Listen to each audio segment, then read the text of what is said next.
Let me see. Testing, testing, 1, 2, 3.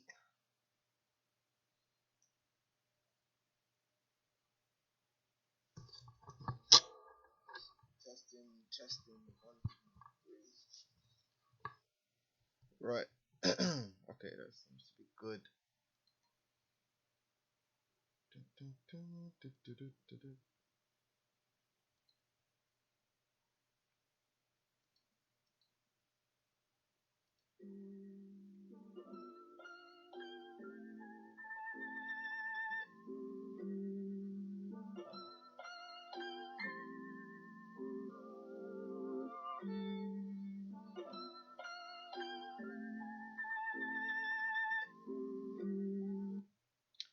Right. So,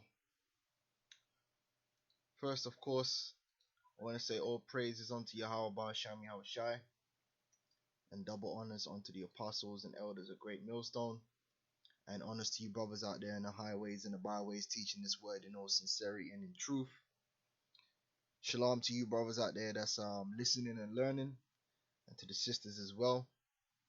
It's going to be episode 4 of State of Israel under Prophetic Scrutiny, and this episode is going to focus in on the form of government which is spoken of for Israel in the scriptures, and the one which is currently being held by the Israeli state,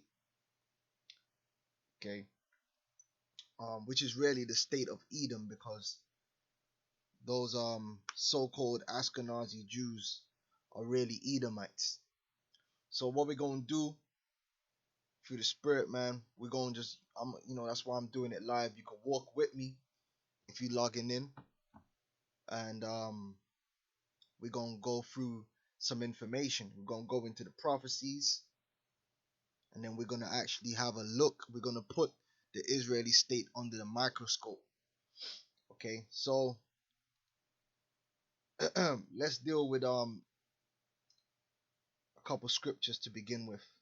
I trust that brothers can hear the sound. I did test the sound. It was coming through all good. If there is an issue, pop it on the comment board and hopefully I'll catch it.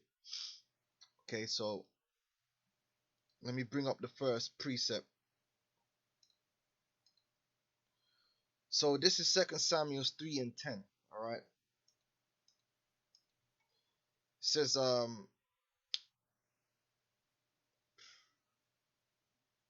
me start from verse 9. Okay, so do God to Abner, and more also, except as the Lord has sworn to David, even so I do to him, to translate the kingdom from the house of Saul, and to set up the throne of David over Israel and over Judah. Okay, because David first became the ruler over his tribe, and then he became ruler over all the tribes. Okay, the throne of David over Israel and over Judah, from Dan even to Beersheba. So this is going back into the history. Israel already had a monarchy set up through Saul, and then that monarchy was translated to David. That house, that royal house, was translated to David's house. Okay, now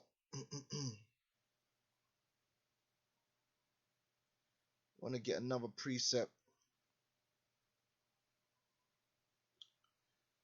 Where we at? Oh, no, this is something I was looking at earlier. Don't mind that. Right, I want to get Luke 1 and 31. In fact, actually, before I do that, let me get Psalms. It's one of my favorite scriptures. Psalms 122 and 5 says, "For there are set thrones of judgment, the thrones of the house of David." So, for judgment to go forth within the nation of Israel, the Lord has set up a specific throne to be at the head of that judgment, which is the thrones of the house of David. Alright? So, paramount to rulership and government in Israel, in the people of Israel, is the throne of David. All right, the throne of David, the thrones of the house of David. All right. Now, when we deal with the Messiah now, that's why the Messiah, Yahweh Shai, sits on that throne. He's of that throne. He's of that lineage. Because that throne is always going to be the centerpiece of Israel in righteousness, in righteous judgment. Okay. This is Luke 1:31, and says, "And behold, thou shalt conceive in thy womb," which the word conceive means to take in and hold. All right. And the seed that Mary took in was of the seed of David through Joseph, who was of that lineage. "And bring forth a son, and thou and shalt call his name Yahweh Shai." Okay, now you might say, okay, it says Jesus there. Well, if you go, that's in the Greek. If you actually go to the concordance will bring you back to the Hebrew, which is Yahweh Shai. Okay, so that's that. So it's Yahweh Shai. Let's continue reading. "He shall be great and shall be called the Son of the Highest, Son of the Most High. And the Lord God, which is Yahweh, shall give unto him the throne of his father David. And he shall reign over the house of Jacob forever, and of his kingdom there shall be no end."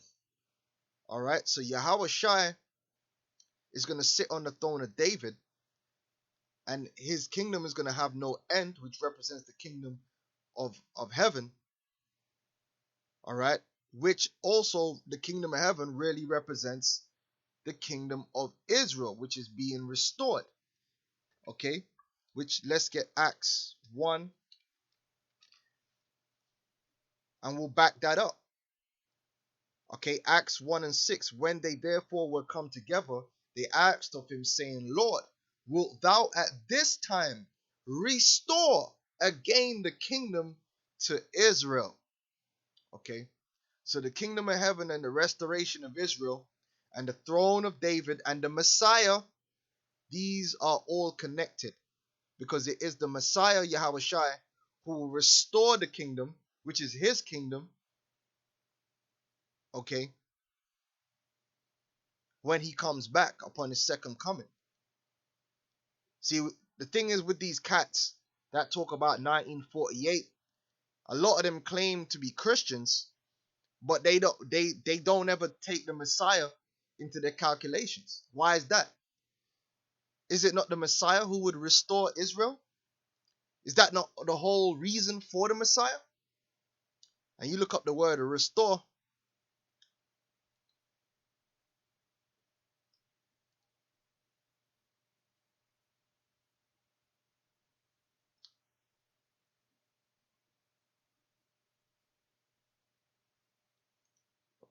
Salakia, for gone off there.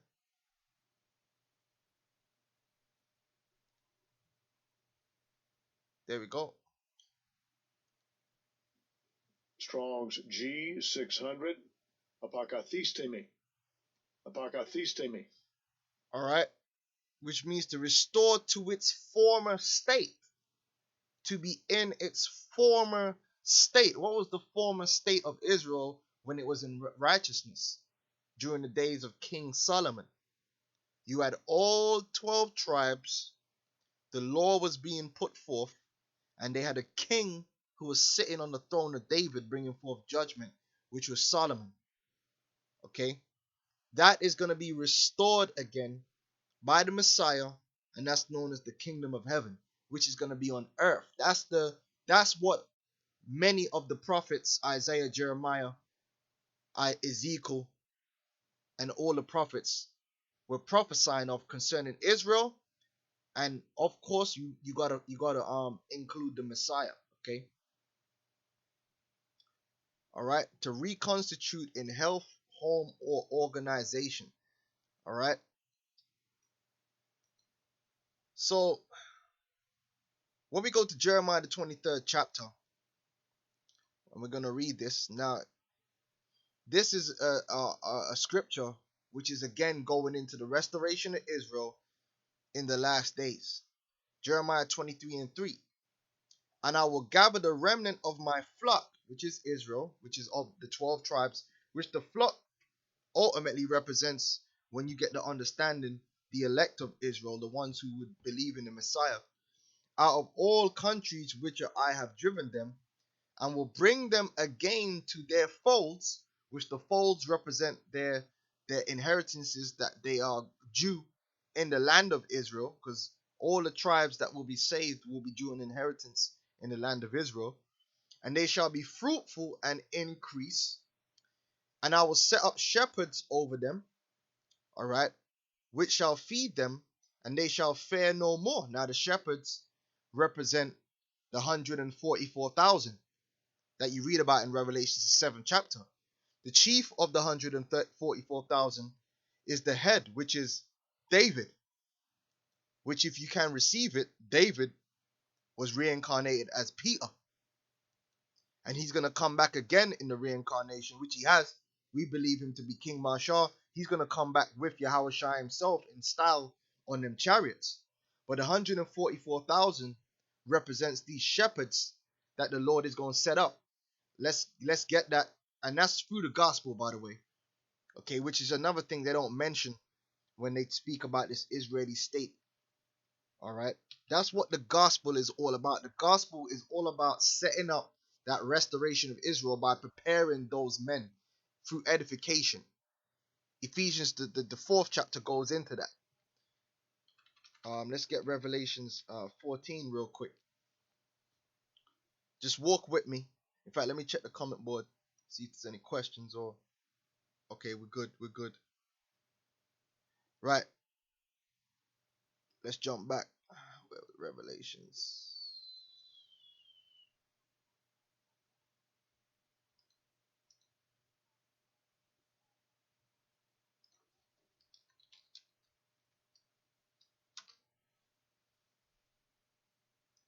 Right, so this is Revelation 7. I'm going to read real quick because I want to get down to verse 4. And after these things I saw 4 angels standing on the 4 corners of the earth, holding the 4 winds of the earth, that the wind should not blow on the earth, nor on the sea, nor on any tree. Okay, and the wind represents the time of great judgment, of great tribulation that we're entering into, which is going to culminate in the complete destruction of America, man. From one end, from the 4 corners of America, man, north, south, east, and west. Okay, you guys talking about west side and all that shit. Well, the west side is going to be completely destroyed, as well as the east side. So you could take that to Tupac and Biggie, okay? The Lord's going to destroy all of that. All right? The north, the Midwest, down, the dirty south is going to be cleansed with fire. All right? It says, verse 2, and I saw another angel ascended from the east, having the seal of the living God, which is Yahweh. And he cried with a loud voice to the 4 angels to whom it was given to hurt the earth and the sea, saying, hurt not the earth, neither the sea, nor the trees, till we have sealed the servants of our God in their foreheads. Okay, and what are they going to be sealed with? This knowledge, this truth, this faith in Yahushua, not in Jesus Christ, in Yahushua. All right, and I heard the number of them which were sealed, and there were sealed 144,000 of all the tribes of the children of Israel. Then it goes on to list the tribes. All right, and these are 144,000 leaders. This is the government. Okay, this is the government. All right, because then you're gonna get a multitude which is gonna be saved with them. All right. So these are the shepherds that were gonna be set up, and that's order. Okay. So let's jump back to Jeremiah. See if one of the archons want to jump in. See, Jeremiah 23:4. Oh, another scripture came to my mind.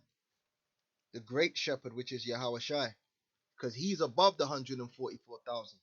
That's why you had 12 apostles. The 12 apostles are the chief 12 shepherds, and with Peter being the chief of the 12.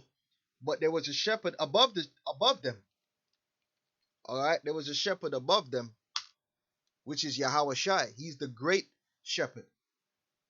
All right, Hebrews 13 and 20.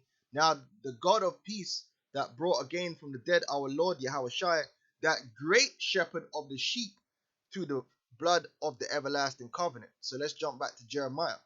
And I will set up shepherds, so that's the 144,000, over them which shall feed them, okay, and they shall fear no more, nor be dismayed, neither shall they be lacking, saith the Lord. And we're not going to be lacking in anything, in knowledge, in wisdom, in understanding, in resources, when the Lord reestablishes us. Behold, the days come, saith the Lord, that will raise unto David a righteous branch, okay, which is Yahushua, as it is written, he's the root and the offspring of David. And a king shall reign and prosper, and shall execute judgment and justice in the earth. And in his days Judah shall be saved, and Israel shall dwell safely. So this is the Messiah. And this is his name whereby he shall be called, the Lord our righteousness. Therefore, behold, the days come, saith the Lord, that they shall no more say, the Lord liveth, which brought up the children of Israel out of the land of Egypt, but the Lord liveth, which brought up and which led the seed of the house of Israel out of the north country, which the north country represents what? North America.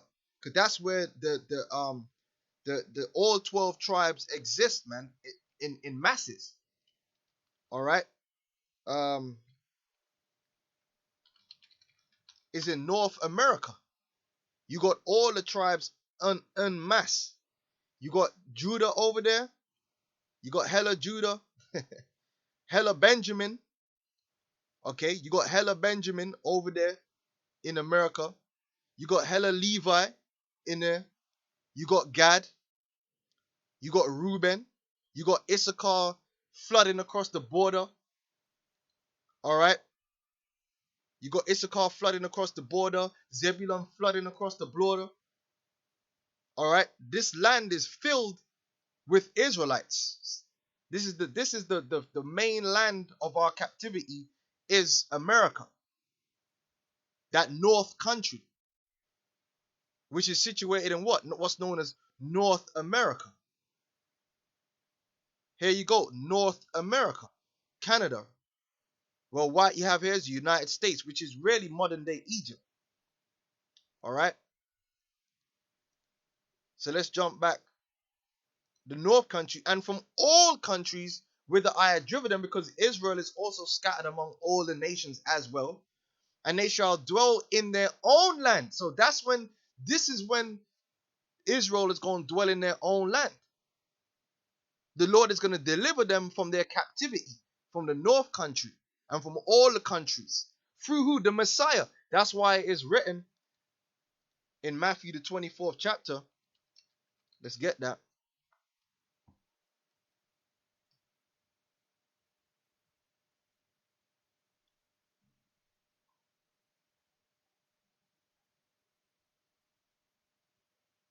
Matthew 24 and 31.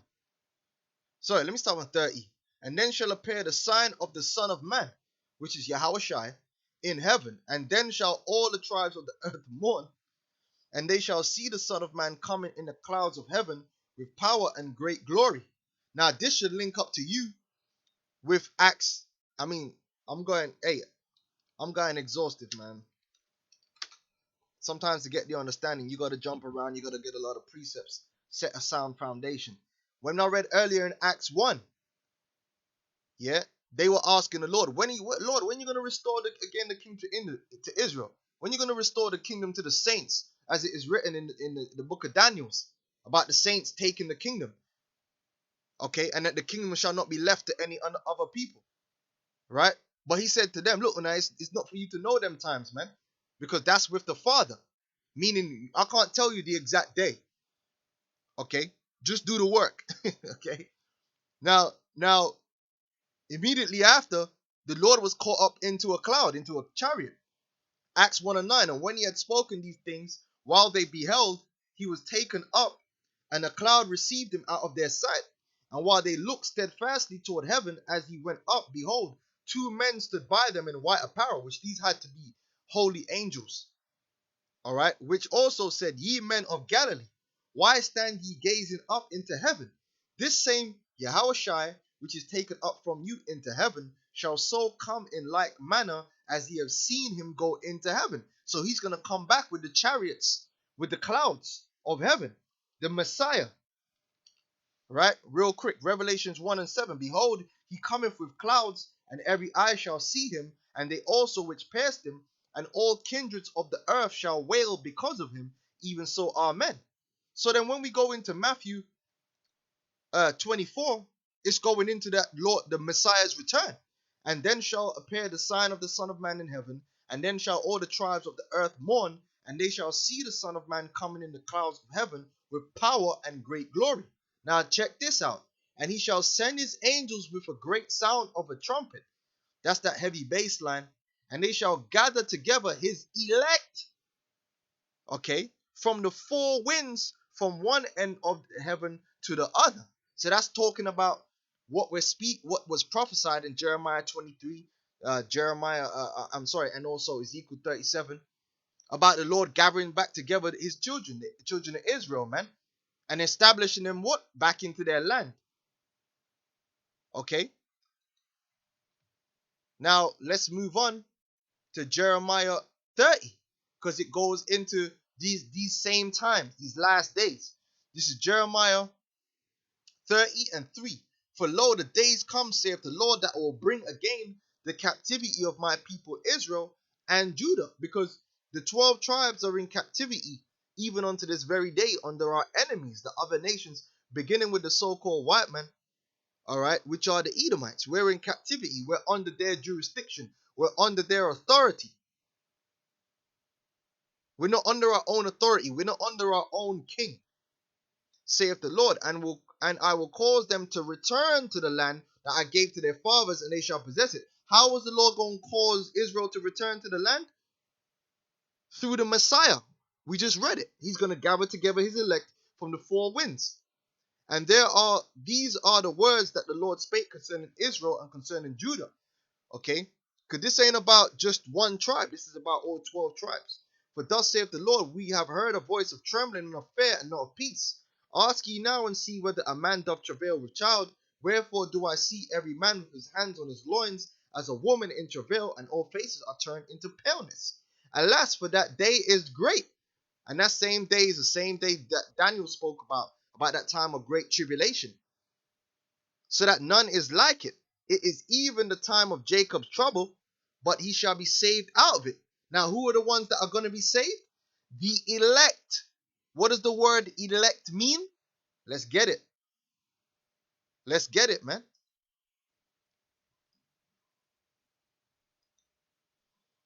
Strong's G 1588, eklektos. Eklektos. Which means picked out, chosen by the Most High to obtain salvation through the Messiah. Christians, which means the anointed ones, which are the Israelites who receive Yahushua, are called chosen or elect of the Most High. All right? The best kind or class. And that's the elect, man. They're the chief of all Israel. All right? The 144,000 and then the 1/3. That's the order. Okay? And then the 2/3. All right? So there you go. Those are the ones that are going to be saved out of it. That's the Jacob that's going to be saved out of it. For it shall come to pass in that day, saith the Lord of hosts, that will break his yoke from off thy neck. Whose yoke? The yoke of the so-called white man. He's the one that has our people in subjection in every way. And will burst thy bonds, and strangers shall no more serve themselves of him. Meaning we're no longer going to be human resources for these other nations, beginning with the so-called Jew, to exploit. Just look at the music industry. Look at the music industry. Okay? Who are the top performers, the top talents? You Israelites. But who's making the lion's share of the money? The so-called Jew. So he's one of them strangers that is serving himself of us. And we could go all the way down the line, baby. Okay? Jake is the #1 human resource on this planet Earth because we're the best. We're the best at everything, but we are the tail and not the head. We put in the work, we are the talent, we have the value, but we come out the other end not reaping of our own value. Just look at boxing. Look at any area of life. Jake is the human resource. All right, and you so-called Jews, you're the main ones that have served yourself off us, man. Our inventions, you take our inventions and then you go and make the money. You form the industry and you make the money from it. That's why the so-called Jew is so rich, because he's been serving himself off the Israelites, off the special people of Yahweh Hashem Yahweh Shai, man. The people who have the talent, which the word talent means weight. We're the ones who are heavy in the spirit, man. But they shall serve the Lord their God and David their king, whom I will raise up unto them. All right, so we see here that hand in hand with the salvation of Israel through the Messiah, the Lord's going to also raise up David. So we know that Israel is going to be reestablished in what? A monarchy through the thrones of David. Therefore fear thou not, O my servant Jacob, saith the Lord Yahweh, neither be dismayed, O Israel, for lo, I will save thee from afar, and thy seed from the land of their captivity, and Jacob shall return, and shall be in rest, and be quiet, and none shall make him afraid. All right, moving on. Ezekiel 37, all right, verse 24. And they shall dwell in the land that I have given unto Jacob my servant, wherein your fathers have dwelt, and they shall dwell therein, even they and their children and their children's children forever, and my servant David shall be their prince forever. So the Messiah is going to set up David under him to be over the rest of the house of Israel. Monarchy. Let's look up the word monarchy.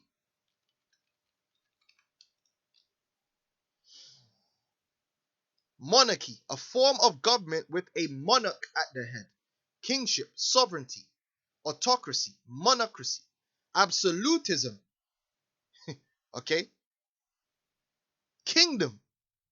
A state that has a monarchy is a kingdom. A domicile of a king. Sovereign state. Principality. Empire. Realm. That's what the Lord's going to set up. Okay? Hosea 3 and 5. Afterward shall the children of Israel return and seek the Lord their God, Yahweh, and David their king, and shall fear the Lord and his goodness in the latter days. All right? So we see quite clear, according to prophecy, that when the nation of Israel is reestablished, it's going to be reestablished by the Messiah. He's going to set up shepherds and leaders who are going to have a leader over them, which is going to be a king, which is going to be King David.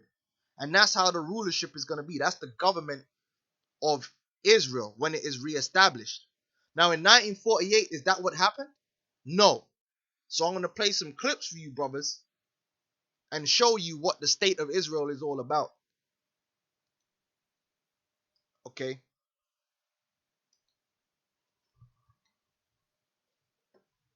Lord will... Let me just fix this so that you make sure you brothers can hear what's going on.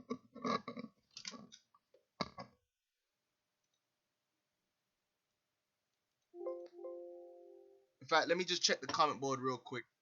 Where we at? Live stream. Okay, we're good, we're good. All right, boom, boom. Let's play this. Like in most of the world's democracy, Israel follows the pattern of a parliamentary democracy based on separation of power. So, hold on. I gotta stop it real quick. We see there that from the first 12 seconds, it says that the state of Israel is a what? Let's hear it again. Let's hear it again. And does that add up with the prophecies we just read? Like in most of the world's democracies, Israel follows the pattern of a parliamentary democracy based on separation of power. So it's a democracy, a parliamentary democracy, which is the way of the world, but not the way of prophecy, and not the way of the scriptures, and not the way of Yahweh Ba'asham Yahweh Shai.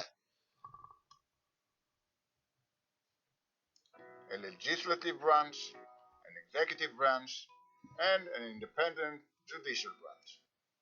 Now, where did they get that from? That form of government, where did it come from? What is it based on? Based upon America. It's based upon Rome. It's not based upon the Holy Scriptures.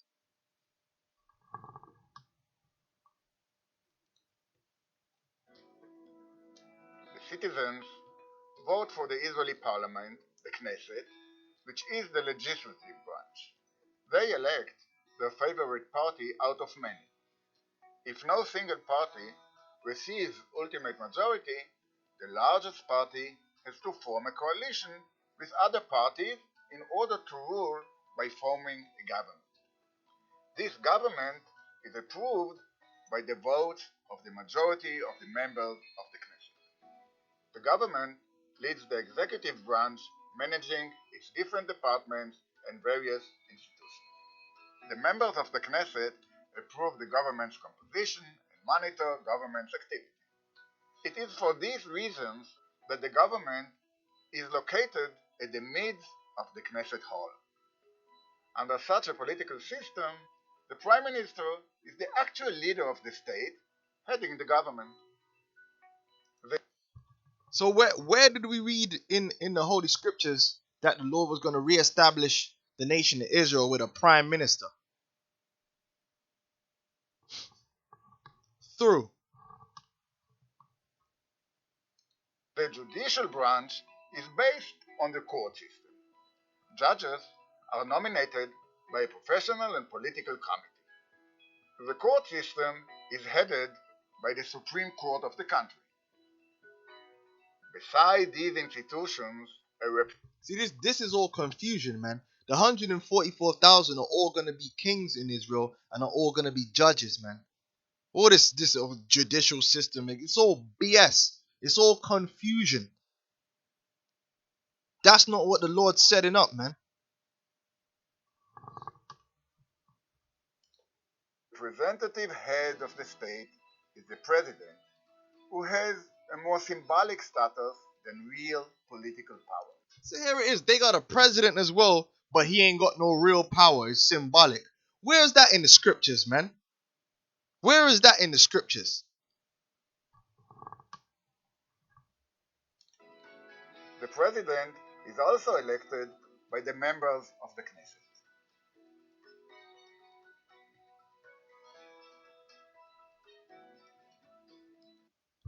Alright, so that's out of the horse's mouth right there. Let's get the next clip. Showing you the confusion that goes on in this Knesset, man. And they got women in there too, which...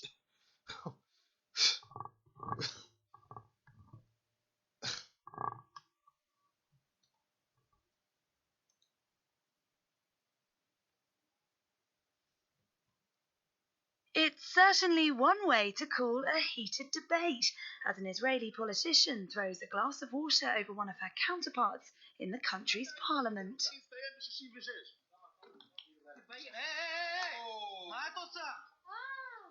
The incident happened during a televised debate on education, which saw Ralev Majadeli and Anastasia Michaeli in an enthusiastic exchange. This madness. At one point, Majadeli tells her to shut up, to which she responds with a face full of water before storming out. And it's not the first time Michaeli has lost her cool. She's been reprimanded for physically confronting a fellow member during a previous parliamentary session. I mean, what kind of madness is that? First of all, ain't a woman supposed to be involved in government, man. Okay, ain't no woman supposed to be involved in government, man. What kind of madness is that, man? Do I need to go back over the 144,000 leaders again? Men. The hell is going on out here? But oh boy. Okay? Oh boy, that's all I got to say. Now, let me show you this, man. The Israeli system of government. The Israeli system of government is based on parliamentary. In fact, let me zoom this in because I don't know how well. The Israeli system of government is based on parliamentary democracy. The prime minister of Israel is the head of the government. So there's no throne of David there. And leader of a multi-party system. Okay, which all these parties have different philosophies, man, which is off. Executive power is exercised by the government. Legislative power is vested in the Knesset. Okay, the judiciary is independent of the executive and the legislature. The political system of the state of Israel and its main principles are set out in 11 basic laws. Okay, Israel does not have a written constitution. Now, these 11 basic laws ain't from the scriptures, man. All right, these ain't from the scriptures.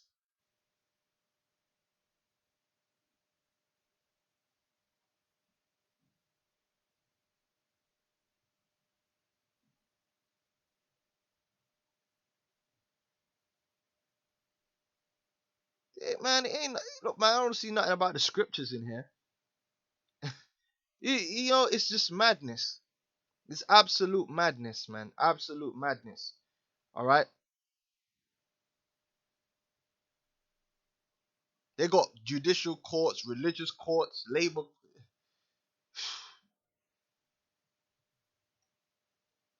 All right. Knesset. So you see what time it is, man. We ain't gotta go too deep into that, man. All right. This is madness. All right. This is absolute madness. This is an image of the Knesset here. This is madness. This is not what has been prophesied in the scriptures for the restoration of Israel. This is not what's going to be set up when the true Israelites are put back into the land by the Messiah, as it is prophesied. All right, and this is clear evidence. All right, let's type in.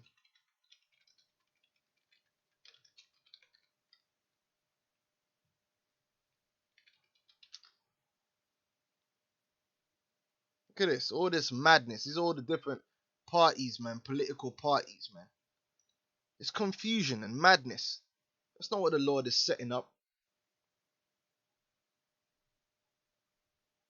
All these varying ideologies, Marxism, communism, Arab nationalism, economic, liberal Zionism, and all this madness, man. There happens to be one that's somewhat deals with the Torah. The Lord's gonna do away with that place, man. That place is a perversion. Okay, it's a perversion. All right, and I already got much more to say on that. The video just showed what it was. We already brought out the precepts. We showed what it's supposed to be, and we showed what it is. And that ain't it. So 1948 didn't fulfill the prophecies of the Israel being returned back into the land. Facts. Facts. All right. It's just true. So check the comment board. I mean, I reckon I can wrap it up there. Okay, that no one's got any questions. Yeah, it's just true, and you can further go in looking up the political system and what they deal with, and you're gonna find LGBT. I'm pretty sure parties on LGBT. It's a secular society. Look at this.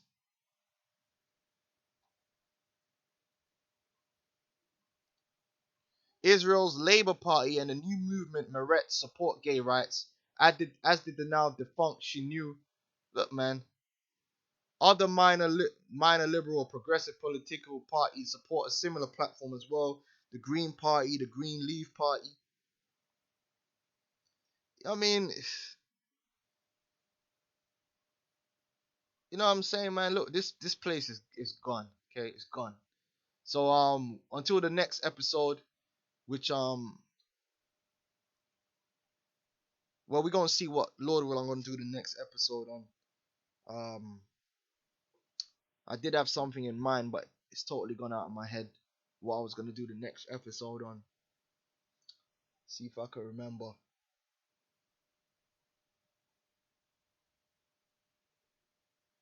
It's totally gone out of my mind, but I think it's gonna get done.